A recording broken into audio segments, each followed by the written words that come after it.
When I make my notebooks, I turn the covers together like that so that the seam that is on the inside, but you can do it whatever way you want. Maybe today we'll just do it like this, the way you're doing it.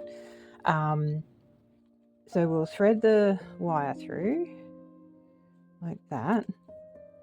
Now with this size, the 3/4 inch or 19 mils, it doesn't quite fit in the machine like that, but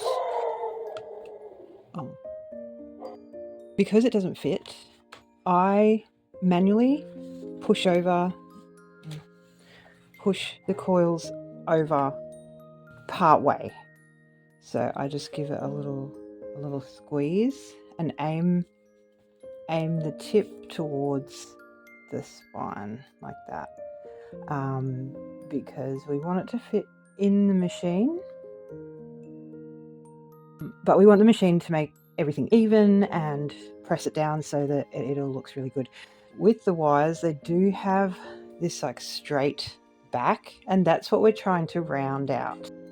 Now we've got that in place. What I would do is just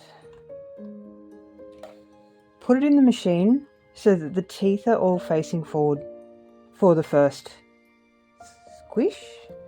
Yeah, we'll call it a squish. And they do have these little grooves in the top and in the bottom.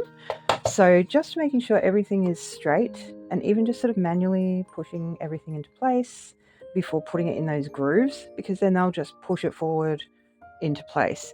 Now it doesn't need a tight squeeze, it just needs like a gentle little push, and I might do that a couple of times. You've really got to just look at the wire a little bit. Now once you've given it one little squeeze, I'll just turn it around completely like that, and then just go in again for just another gentle little squeeze. And okay, you've got to keep an eye on it. And did you see when it kind of bounced to the side? Don't keep pushing. So what we'll do is just pull it out again.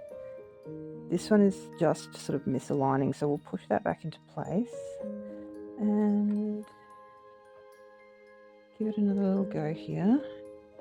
Just gentle, because we this wire is the rose gold is quite soft. So we'll turn it around. We'll give it a couple more round out, but as soon as it starts bending or sliding, we're going to stop. So this one, the gap is quite far apart still. We'll just give it another little try here.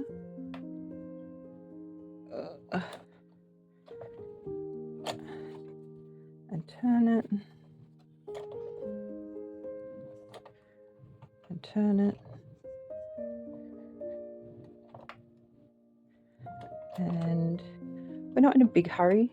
We're not a big commercial factory where we need to get out 10,000 books a day. We're just enjoying our time creating. So this is part of the process that I actually enjoy, is just kind of making sure all the little pieces are correct. Now this one here, after I have pushed it closed, this one continues to be notoriously challenging. So I'm going to just neaten it up best I can. And what we're looking at now is a nice round shape, but that's because we're just gently pushing it. I hope this explains it a little bit better to you, and just keep going until everything's nice and closed. What we're really looking for is these teeth to be closed enough that your paper is not going to fall out. It doesn't go all the way through and in. We're really just looking for it to touch.